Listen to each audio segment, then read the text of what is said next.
Why do fearful avoidants leave or run away from long-term relationships? Are they simply acting on their trauma, or was there something that happened in the relationship that made them lose respect for you?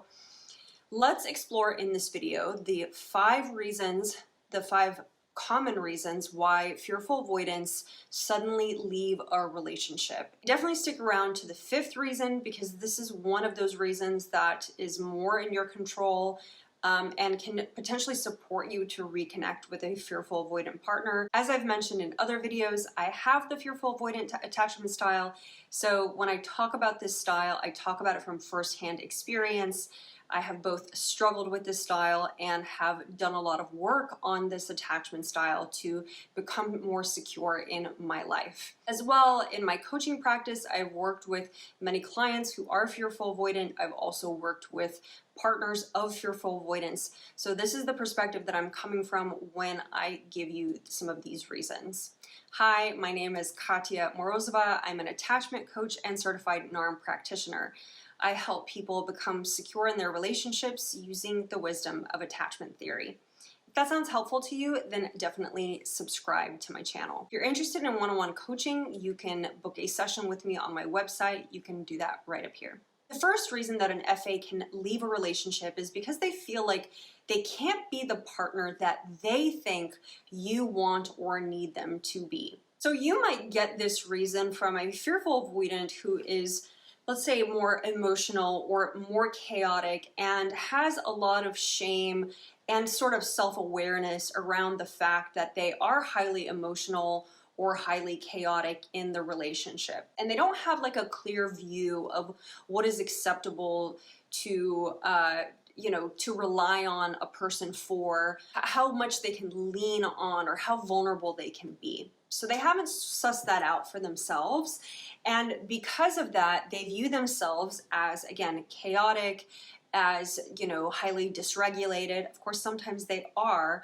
But over time, and let's say, and they're often in relationships with people who are more stable, more steadfast, and they're in relationships with people like this because they're drawn to them. They're drawn to that stability. They see that person as being so stable, and they keep getting this mirror shined on them of how sort of chaotic they are. And over time, the FA can start to feel like a lot of shame.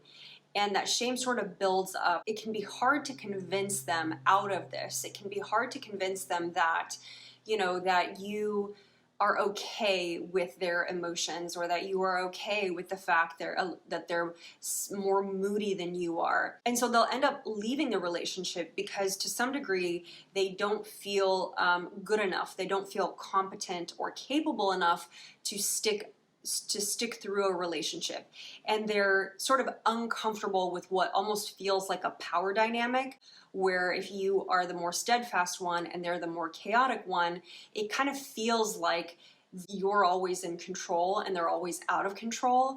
And that dynamic can be sometimes enough for a fearful avoidant to want to leave a relationship. The second reason that fearful avoidants often leave a relationship is because in one way or another, they can't seem to sort of separate you from their past. And it may have not started out that way, but as the relationship progresses, as they get to know you better, there's certain similarities or things that sort of feel familiar. They get stuck on these reasons they usually view as unhealthy, or maybe even they get sort of like the ick in these situations, where this one little piece of your dynamic, or maybe it's multiple things, starts kind of grating on them.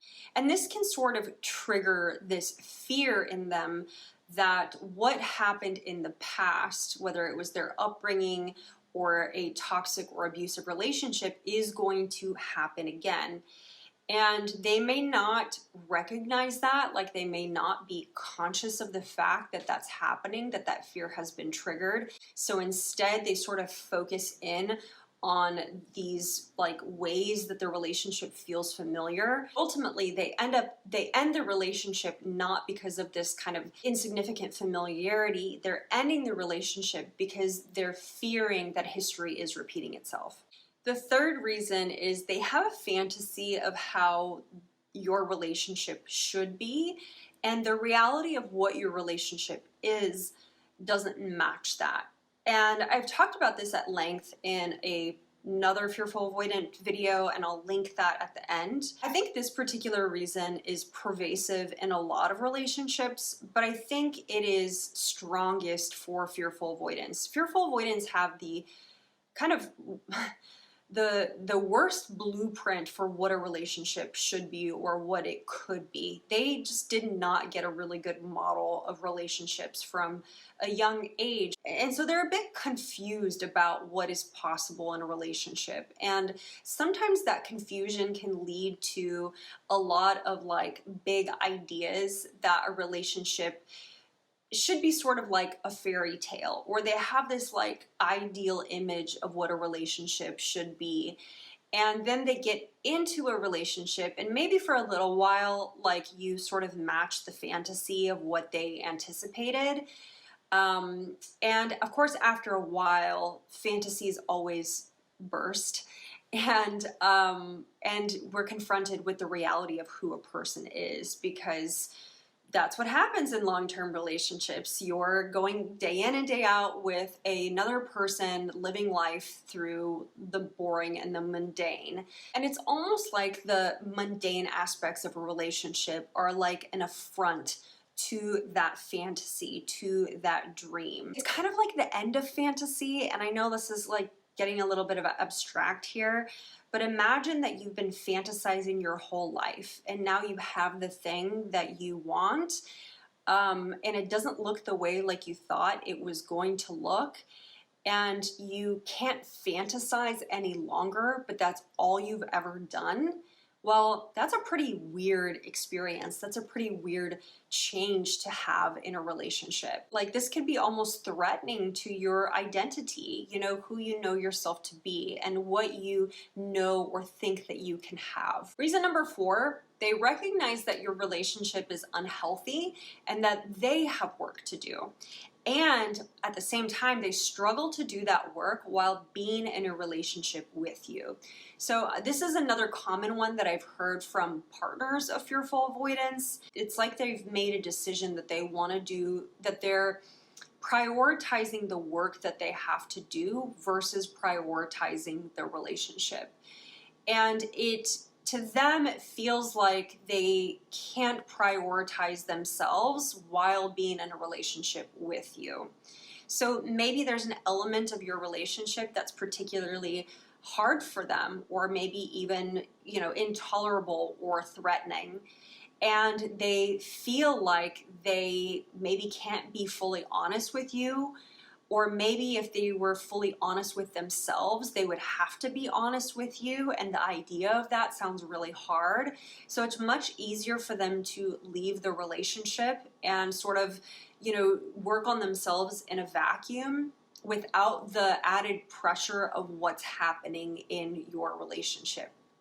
I've also heard of fearful avoidants who you know, will go into therapy, and then the therapy will be like extremely, this is often at the beginning of people's process, the therapy itself will be extremely hard. It will bring up a lot of stuff, and it can be difficult to sort of contain all of that stuff, right? To contain all of the trauma that's getting processed, all of the emotions that are getting processed while being in a relationship where you have, you know, a strong bond with someone, you have an attachment, you have, again, a container. A relationship is a container. So then they have their own personal container, and the idea of things sort of spilling over, like unmetabolized emotions, unmetabolized trauma, is just too kind of vulnerable for them. Like, the idea of sharing that with someone else is not something that they're prepared for. So instead, they'll leave versus working on themselves while they're with you. The 5th reason is they've lost respect for you. Now, maybe the relationship started out relatively healthy and you were the person that they signed up for. You were strong, you were connected to yourself, you were thriving. But then things sort of began to slide. And maybe your partner, the FA, is in a constant sort of turmoil. And you find yourself rescuing them and abandoning yourself. Or maybe you started where you had your own sort of life, you had your own hobbies and friends, and now you're spending more and more of your time with them out of some sort of anxiety or fear that's been generated in the relationship. Maybe the relationship has gone through a lot of highs and lows, and that's where the anxiety is coming from. So over time, your relationship has become sort of lopsided, and your FA partner can feel it, but they don't know how to fix it. They only know that something is wrong and that it's feeding into their own trauma and their own insecurities. They no longer have this sort of strong pillar in the relationship that they can rely on. And in my experience with working with a lot of male clients who have a female FA partner, I find this sort of dynamic to ring especially true. The female FA will start to sort of flounder in these situations. They'll be kind of unable to navigate both their own trauma or their own emotions and the relationship's sliding dynamic. The solution to this from their perspective is to leave.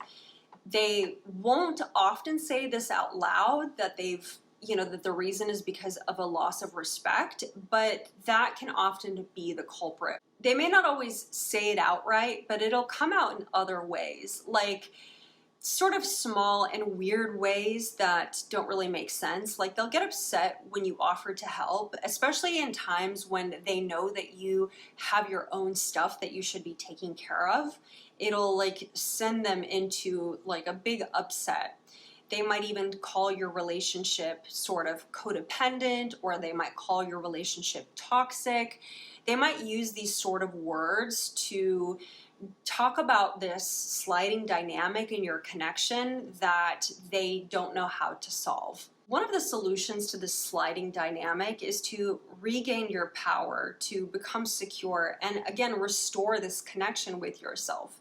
Because when you're in a relationship where you're doing 80% of the caring or the caretaking, where you're attending to all of your partner's needs, that isn't sustainable. And in these types of dynamics, the person that's doing all of the heavy lifting does end up becoming exhausted, does end up being disconnected from themselves, does sort of get lost in the connection in one way or another.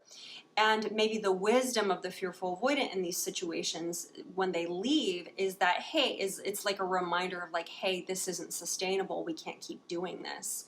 And if you'd like support with this, I'd be happy to help you. If you'd also like to understand your situation a bit better with your FA, if you want to know if them leaving is temporary or if it's forever, and if you really want to know if this is someone worth giving another chance to if they do come back, and how you'll handle it if they do decide to do that.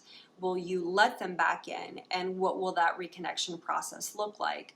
If that is something that you want support with, then I recommend that you book a coaching session to explore some of the answers to these questions based on your unique situation. You can book a session using the link up here somewhere. Did you like this video? If you did, go ahead and give me a thumbs up and subscribe if you want to watch more content about this attachment style. Next up is that video I mentioned about the fearful avoidant. That's going to be right up here. Thanks so much for watching, and I look forward to seeing you on the next one.